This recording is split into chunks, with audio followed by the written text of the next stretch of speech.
Friends, आज की class में मेरे पास एक लाइफ LS4505 एक मोबाइल है जिसका कि ऑन करने से जो पावर बटन प्रेस करने से ये फ़ोन चालू नहीं हो रहा है और इसमें जैसे हम लोग चार्जिंग कनेक्टर लगा रहे तो सिर्फ ओनली वाइब्रेट हो रहा है।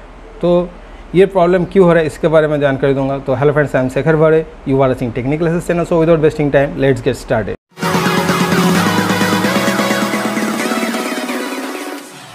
तो फ्रेंड्स, इसी काम को दिखाने के लिए आप लोग को मैं माइक्रोस्कोप में लेके चलता हूँ ताकि आप लोग को आसानी से समझ में आएगा।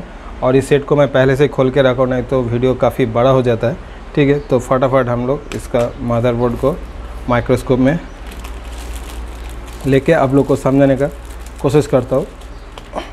और ये वीडियो आप बिल्कुल ध्यान से देखिएगा। ये देखिए वीडियो, और वीडियो को बिल्कुल स्किप मत करिएगा, नहीं तो आप लोग को बहुत कुछ नुकसान हो सकता है। तो फ्रेंड्स, आप लोग जैसे देख पा रहे हैं इस फ़ोन में जैसे हम लोग चार्जिंग कनेक्टर लगा रहा था तो एम्पियर ले रहा था, लेकिन बैटरी चार्ज नहीं हो पा रहा था। जैसे थोड़ा चार्ज हो रहा वैसे बैटरी डिस्चार्ज हो रहा था, तो फिर चार्ज हो रहा फिर डिस्चार्ज हो रहा है, ऐसे कंटिन्यू चल रहा है। तो इसलिए वाइब्रेट, इसका जो मोटर है वो सिर्फ वाइब्रेट कर रहा था, बाकी सेट चालू नहीं हो पा रहा था। तो ये फॉल्ट कहाँ से है तो उसको हम लोग पता करेंगे। तो देखिए, कभी भी कोई भी सेट है हमेशा उसका एक बार बिगिनर मतलब शुरू से चेक करिए, स्टेप बाय स्टेप, मतलब चार्जिंग कनेक्टर से बिल्कुल VBUS वोल्टेज से चेक करना शुरू करिए। ठीक है, तो हम लोग VBUS वोल्टेज चेक करने के लिए चार्जिंग कनेक्टर को लगा देंगे। ऐसे चार्जिंग कनेक्टर हमने लगा दिया तो इसका VBUS वोल्टेज भी बिल्कुल सही आ रहा था। तो मल्टीमीटर को, जो मल्टीमीटर, इसको हम लोग 20 वोल्ट में सेट कर देंगे। बहुत ही आसान है, स्टेप बाय स्टेप अगर आप चेक करोगे तो कभी भी आपका कोई प्रॉब्लम नहीं होगा। देखिए यहाँ पे हम लोग चेक करेंगे। देखिए यहाँ पे 5.23 वोल्टेज आ रहा है, मतलब चार्जिंग कनेक्टर हमारा सही है। ये डाटा प्लस, ये डाटा माइनस, ये सब हम लोग चेक कर लिया। तो हमारा यहाँ पे वोल्टेज सही दे रहा है और इस जगह पे 4.2 मतलब चार्जिंग का भी वोल्टेज, आउटपुट वोल्टेज भी बिल्कुल सही दे रहा है। तो हम लोग, बहुत आदमी सोचेंगे इसका नज़दीक, इसका पहले सबसे पहले हमें चार्जिंग IC फाइंड आउट करना पड़ेगा। तो इसका चार्जिंग IC कहाँ पे है, इससे पहले वीडियो में मैं बहुत बार बता चुका हूँ कि जहाँ पे भी ये 5.2 वोल्टेज जिस IC का अंदर जा रहा है वही हमारा चार्जिंग IC है। तो हमेशा हर मॉडल का मोबाइल का जो सर्किट बोर्ड दिमाग में याद रखना बहुत ही मुश्किल होता है। तो इसीलिए ये जो बेसिक फंडा है, जो VBUS वोल्टेज है, वो VBUS 5.2 वोल्टेज जो मल्टीमीटर में आपको दिखाई दे रहा है, ये वोल्टेज जिस IC का अंदर पहले इन होगा वही हमारा चार्जिंग IC। ठीक है, तो हम लोग एक बार देख लेंगे। देखिए यहाँ पे 5.23 है इसका VBUS वोल्टेज। तो सब ये सोचेगा इसका नज़दीक ये IC है तो यही चार्जिंग IC हो सकता है, लेकिन इसका कहीं पे भी आपका 5.2 वोल्टेज इन नहीं हो रहा है। इसका मतलब ये हमारा चार्जिंग IC नहीं है। और इसी IC को ही हम लोग रिवॉल्व करके दोबारा लगाया, क्योंकि ये इस IC का अंदर ही फॉल्ट था जिसका वजह से फ़ोन सिर्फ वाइब्रेट हो रहा था बट चालू नहीं हो रहा था और बैटरी को बिल्कुल कंज्यूम कर रहा था बुरी तरह। इसका वजह से फ़ोन सेट बिल्कुल डेड कंडीशन में रहता था। जैसे हम लोग चार्जिंग कनेक्टर लगाते थे, सिर्फ थोड़ा बहुत चार्ज होता था, तुरंत वाइब्रेट होता था और सेट बंद हो जाता था। ये सिर्फ हमेशा कंटिन्यू वाइब्रेट हो रहा था इस IC का ख़राब की वजह से। तो इसको हमने कैसे फाइंड आउट किया था उसी को आप लोग को साथ शेयर कर रहा हूँ। तो देखिए, हम लोग जैसे चार्जिंग कनेक्टर का सबसे पहले हम लोग चार्जिंग IC फाइंड आउट किया। तो यहाँ पे कहीं पे भी हमें 5.2 वोल्टेज इन होते हुए नहीं कनेक्शन मिला था। ठीक है, तो हम लोग क्या किया था, मदरबोर्ड को थोड़ा पलटी किया हो और इसका हम लोग सबसे पहले चार्जिंग IC हमने पता किया। तो ये बिल्कुल CPU के पास ही लगा हुआ है। देखिए यहाँ पे है, ये वाला है चार्जिंग IC, क्योंकि यहाँ पे मल्टीमीटर में देखिए यहाँ पे हम लोग जैसे वोल्टेज चेक किया तो यहाँ पे जैसे हमने चार्जिंग कनेक्टर लगाया है और यहाँ पे हमें 5.2 वोल्टेज इन होते मिल गया। ये जो डायोड दिखाई दे रहा है, तो देखिए यहाँ पे 5.2 वोल्टेज मिल रहा है मल्टीमीटर में। आप लोग देखिए, फिर ये वोल्टेज क्या इस IC के अंदर इन हो रहा है और यहाँ से इन होने के बाद ये अलग अलग VWAT वोल्टेज, VPH वोल्टेज, सब कुछ V रेगुलेटेड वोल्टेज ये IC तैयार कर रहा है, क्योंकि ये हमारा है PMIC, पावर मैनेजमेंट प्लस और चार्जिंग IC दोनों एक साथ है इसके अंदर। तो देखिए इसमें अलग अलग वोल्टेज चारों तरफ आपको प्रोवाइड कर रही है आईसी। ठीक है, देखिए इस जगह हर जगह अलग अलग वोल्टेज है। 4.2 जो VVAT वोल्टेज है यहाँ पे मिल गया। ठीक है, तो यही VVAT वोल्टेज हमारा वो जो आईसी है जिसको हमने रिवॉल्व किया। और शुरू में हम लोग कोई बड़ा आईसी नहीं खोलना चाहिए, कभी भी ऐसे डेड सेट आता है।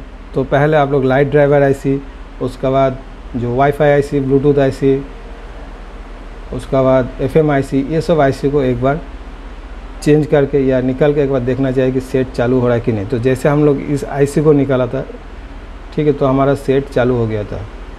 फिर जाके हम लोग इसको दोबारा रिवॉल्व करके लगा दिया तो हमारा सेट बिल्कुल ओके कंडीशन हो गया। ये इस आईसी का मैं बात कर रहा हूँ। तो हमेशा याद रखिए, कभी भी इस तरीके से जब प्रॉब्लम आएगा, सेट डेड होगा, तो एक बार ये ब्लूटूथ वाईफाई आईसी को एक बार ज़रूर खोल के चेक करिए कि हमारा सेट चालू हो रहा है कि नहीं, क्योंकि ये ख़राब होने का कारण ये हमारा वोल्टेज बिल्कुल कंज्यूम हो रहा था, जो VVAT वोल्टेज है। ठीक है, तो इस आईसी को हम लोग रिवॉल्व करके दोबारा लगाया। ठीक है, तो इस आईसी के बारे में मैं थोड़ा बता देता हूँ। इस आईसी को कैसे पहचानोगे, इसका सामने कुछ वर्ड लिखा हुआ है, उसको ज़रूर देखिए। मैं तो जूम करता हूँ, ये देखिए इस आईसी में लिखा है WCN 3610। ये नंबर आपको देखने का ज़रूरत नहीं, सामने वाला जो 3 लेटर है इस लेटर को आप नोट करके रख सकते हैं। इसका नाम WCN मतलब क्या, तो W मतलब है वायरलेस, C का मतलब होता है आपका कनेक्टिविटी, N का मतलब है नेटवर्क। ठीक है, तो हमारा क्या हो गया, वायरलेस कनेक्टिविटी नेटवर्क। मतलब ये क्या करता है, आपका ब्लूटूथ, वाईफाई, FM, ये तीनों एक साथ इसका अंदर मर्ज कर दिया गया है, और इसलिए इसका नाम WCN मतलब वायरलेस कनेक्टिविटी नेटवर्क जो भी होता है। तो ये वर्ड देख के आपको मालूम चल जाए, दूसरा कोई मोबाइल का अंदर जो क्वालकॉम CPU बेस मोबाइल होगा उसका अंदर अगर आपको WCN आईसी नज़र आएगा तो आप लोग इजीली समझ सकते हैं कि ये हमारा ब्लूटूथ, वाईफाई और FM के लिए आईसी दिया गया है। ठीक है, तो उस आईसी को एक बार आप लोग ज़रूर चेक करिएगा। और ये सिंगल बैंड का आईसी होता है, ये नेटवर्क सिंगल बैंड का नेटवर्क होता है। ठीक है, और इसका रेंज बहुत ज़्यादा भी नहीं होता है, 10 मीटर तक ही होता है। ये मोटा मोटा मैं इस आईसी के बारे में आपको बता दिया। तो ये सामने वाला जो लेटर है इसको हमेशा कॉपी में नोट करके रख लीजिएगा, WCN मतलब वायरलेस कनेक्टिविटी नेटवर्क। ठीक है, तो इस आईसी का ख़राब की वजह से हमारा सेट इस तरह हो रहा था। तो एक बार हम लोग सेट को चालू करके देखेंगे। इसको हम लोग मोबाइल के अंदर फिट कर देता हूँ मदरबोर्ड को, फिर देखते हैं हमारा सेट चालू हो रहा है कि नहीं। ठीक है फ्रेंड्स, तो फ्रेंड्स कैमरे को थोड़ा मैं PCB की तरफ लेके चलता हूँ, ये देखिए। और अभी इसको हम लोग फिट करेंगे और एक बार चेक करेंगे कि हमारा सेट चल रहा है कि नहीं चल रहा है। तो एक बार हम लोग इसको लगा लेता हूँ। तो फ्रेंड्स हमने मदरबोर्ड को फिट कर दिया हो। ठीक है, तो एक बार हम लोग चेक करेंगे बैटरी लगा के, और एक बार चार्जिंग कनेक्टर को लगाएंगे और पूरा फिट कर देता है एक बार। उसके बाद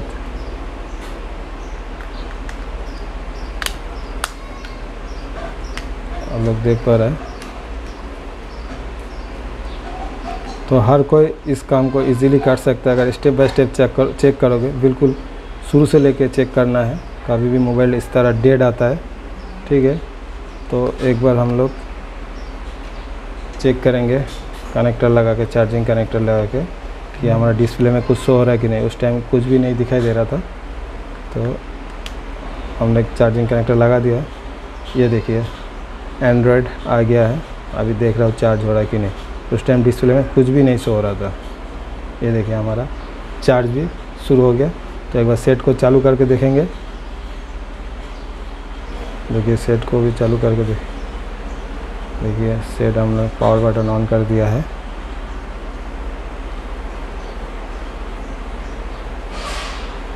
बहुत इंस्टीट्यूट है आप लोग को धोखा देके 40-50 हज़ार रुपये लूट लेता है, इस बात को हमेशा ध्यान रखिए। ठीक है, आप लोग स्टेप बाय स्टेप काम करोगे, हर कोई सक्सेस होगा। ठीक है, तो देखिए हमारा सेट चालू हो गया फ्रेंड्स।